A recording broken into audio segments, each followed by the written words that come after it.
બધા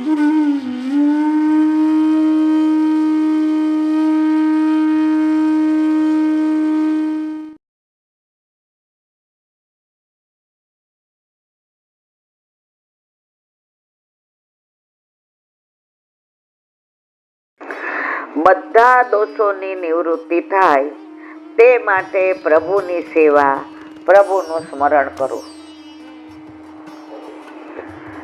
તમારે યજ્ઞ એમાં આવી જાય ને, તપ એમાં આવી જાય ને, દાન એવું આવી જાય. કાલે આપણે બધું વિવરણ કર્યું. હવે કે બધા દોષોની નિવૃત્તિ થાય તે માટે પ્રભુની સેવાને સ્મરણ કરવા. હોલમાં એક જે પધાર્યા હતા તો વચનામૃત થઈ ગયા પછી પૂછ્યું કે કોઈને કઈ પ્રશ્ન હોય તો કયો. તો એક બેને પ્રશ્ન કર્યો, સિરાજ, અમે આટલા બધા દોષ કરીએ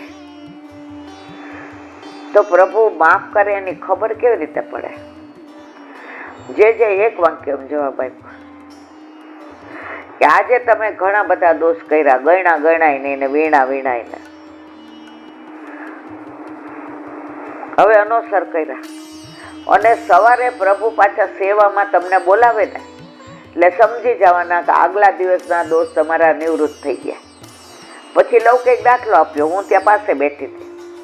એ કે આ ઈલાબેન ને કોઈ અરે માથાકૂટ થઈ.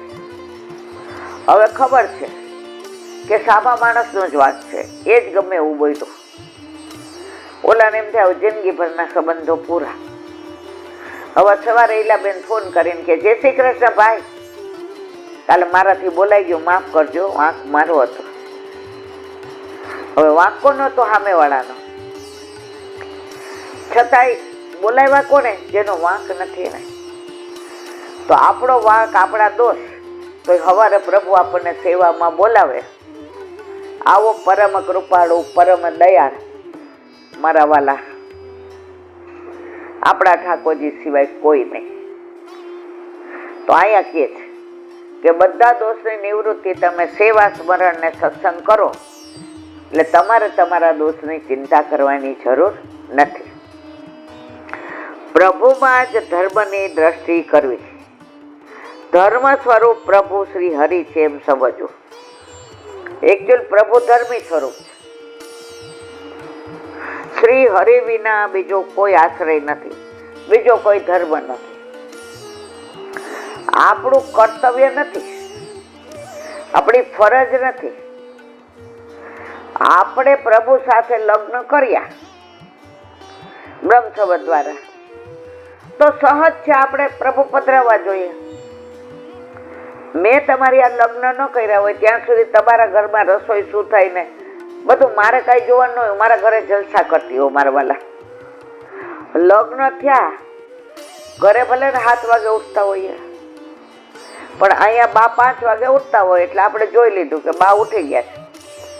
આપણું બધું જ ચેન્જ થઈ જાય. હવે અમારા ઘરે માનો કે શાકમાં ખાંડ નંખાતી હોય, તમારા ઘરે ન નંખાતે, હવે હું કેવી રીતે જીવીશ? અહીંયા જે ચાલે છે એમ.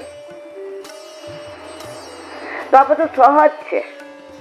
પછી પિયર જાય એટલે શું કહીએ? અમારા ઘરે ખાંડ નહીં નાખવાની, અમારા ઘરે સવારે બધા 2 કપ ચા. જો જ્યાં 25 વર્ષની બેન મોટી થઈને આવી ત્યાંના રીત રિવાજ બધું ભૂલીને અહીંયા આવી ગઈ ને, તો તમે ઠાકોરજી લગ્ન કરો ઠાકોરજી સાથે તો ઠાકોરજીના ઢાંચામાં ઢળી જાઓ. એ સહજ છે. નથી પધરાવતા, નથી સાસરે જતા, એ તમારા ભાઈ.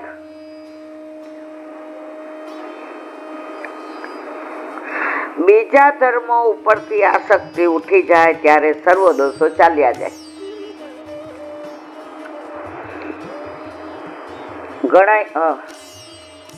ઘણા બીજો ધર્મ પાળતા હોય ને, હવે પરડી નહીં આવે એટલે અહીંયા સેવા કરીને પાછા પોતાના જ્યાં મારે કહેવાય નહીં ક્યાં જાય.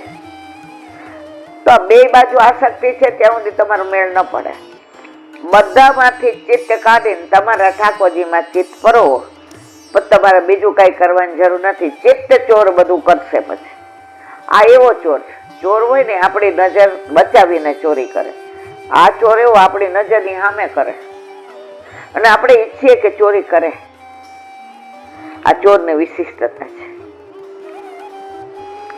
મુખ્ય ધર્મરૂપ પ્રભુ જ છે એમ દ્રઢ થઈ ગયા પછી બીજાનો આશ્રય વગેરે છોડવાથી કોઈ પણ દોષ લાગે નહીં.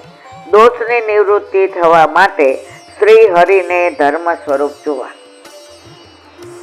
ઓલા બેને નહીં, મંદિરમાં બધાય દેવલા હતા, પ્રભુ પધાર્યા, બધાય સાબરમતી પધરાવી દીધા. હવે કિલ્લોલ કરે છે. તો તમારો ધર્મ જ સેવાનો છે. પછી બીજા ક્યાંય તમારું ચિત્ત જવા દેવાય નહીં. તો ઠાકોરજી તમારા બધા દોષની નિવૃત્તિ કર્યા વિના રહે નહીં. જે જીવને સાધન સંપાદક યોગ્ય દેહ મળી ગયો છે તેને માયાના ગુણદોષનો સંબંધ થતો નથી. આથી સિદ્ધ થાય છે કે માયા મિથ્યા વસ્તુનું અને જ્ઞાન સત્ય વસ્તુને બતાવે છે. માયા કેવી છે? ખોટી વસ્તુ બતાવે. જેવી રીતે ઉનાળામાં તમે ગાડી કે બસમાં જતા હો, એટલી તરસ લાગી હોય ને દૂર તમને એમ દેખાય પાણી છે, નજીક જઈએ તો શું હોય? ઝાંઝવાના જળ. આ માયા. અને જ્ઞાન શું કે ત્યાં પાણી નથી હો, એ ઝાંઝવાના જળ છે. હવે બહુ અહીંયા સંસારમાં મોતીડા ગોઈતા પણ કાચ જ મળ્યા. થાક્યો મથી રે મથી.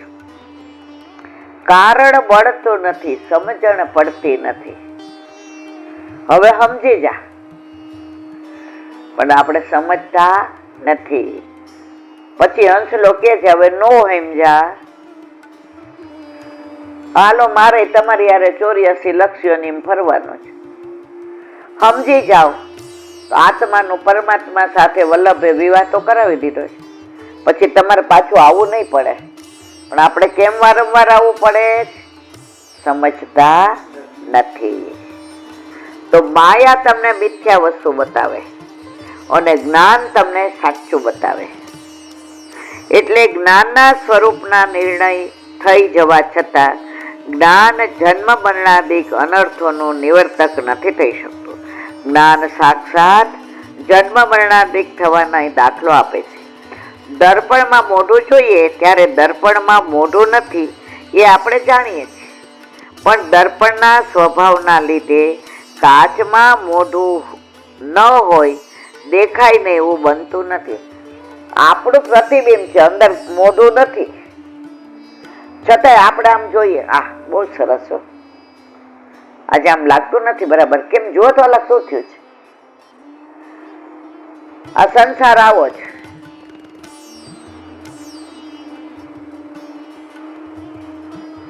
એવી રીતે જ્ઞાન હોવા છતાં માયા હોવાથી જન્મ મરણાદિક અનર્થ રહેવાના જ.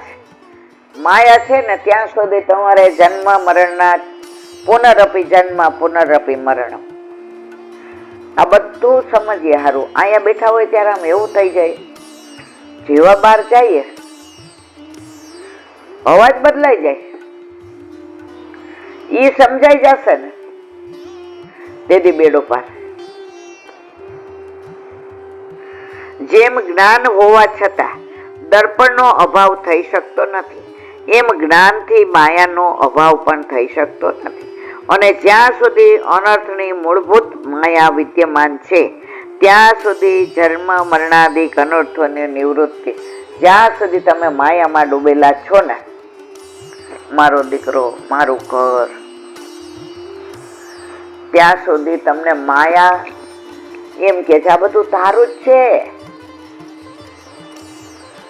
પણ જ્ઞાન કે છે, ભક્તિ કે છે આ તારું નથી, આ ભેગું લઈ જવાનું છે. ભેગું લઈ જવાનું છે તો કઈ કરતા જ નથી. જો આનો ભાર નહીં લાગે લઈ જાશું ત્યાં લીલામાં, આ બધાનો ભાર લાગશે. ઠાકોરજી હાથ આજ કરીને આવી બધું.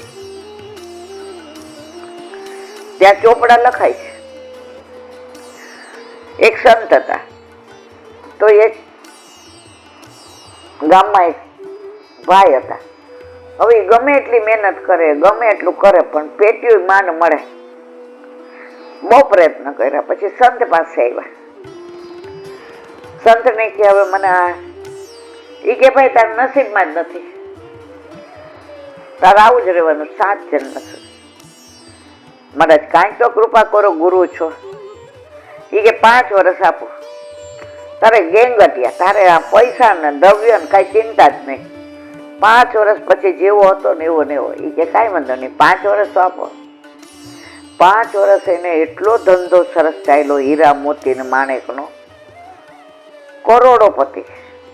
એને પૈસો ભેગો ન કર્યો. ઠાકોરજીની સેવા, સ્મરણ, સત્સંગ, નિષ્કંચન ને મકાન દેવાના, ખાવાનું, 12 મહિનો અનાજ ભર દેવાનું, વાવ ખોદાવવાની, કુવા ખોદાવવાના, ધર્મશાળા બંધાવવાની, ભણવું હોય એને પૈસા દેવાના, સુવાવડીને સુવાવડાવીને પૈસા ન હોય તો બધી જાતની. હવે 5 વર્ષ થઈ ગયા એટલે એ સમજી ગયો, કાલથી પાછા આપણે હતા એવા ને એવા. ગુરુદેવ 2 દી પહેલા આવ્યા. કેમ ભાઈ? બસ 5 વર્ષ આનંદ કર્યો, હવે તૈયાર છો, જે તમે કહ્યું. છેલ્લે દિવસે ગુરુદેવ આવ્યા. હવે કાલથી તૈયાર? એ કે હા ગુરુદેવ, બિલકુલ તૈયાર. ઓલા જુનાગઢમાં જ જઈશ, એ જ મારી સાયકલ, એ જ મારો ગામે ગામ જઈને નાના નાના વાસણ વેચવા. ગુરુદેવ કે કાલ તારે જરાય ચિંતા નહીં કરવા. તે 5 વર્ષમાં એટલા સારા કર્મો ભેગા કર્યા કે તારા ચોપડે તારા બધા કર્મો ખપી ગયા. અને હજી આવો રહીશ તો 7 જન્મ સુધી તને આવો આનંદ જ મળશે. મારે કાંઈ ભેગું નથી કરવું. મારે જે ભેગું કરવું છે સત્કર્મો કરવા છે, જે આપણે નથી કરતા. અહીં શંકા કરે છે કે જન્મ મરણાદિ અનર્થ મોહથી થાય છે.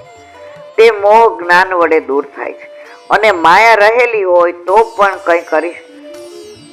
જો તમે નક્કી કરી લીધું કે મારે આ બાબતમાં પડવું જ નથી, પણ માયા એવી છે ને તમને પાડી જ દે. પેલા ક્વિઝ હોય ને, કોણ બનેગા કરોડપતિ, તમે આખા ગામનું વાંચીને ગયા હો, આખું વર્ષ તૈયાર કરીને ગયા હો, બધાય કે તાને તો કોઈ ચેલેન્જ ન કરે, ક્યાં જાવ પેલા પ્રશ્નમાં ઠપ.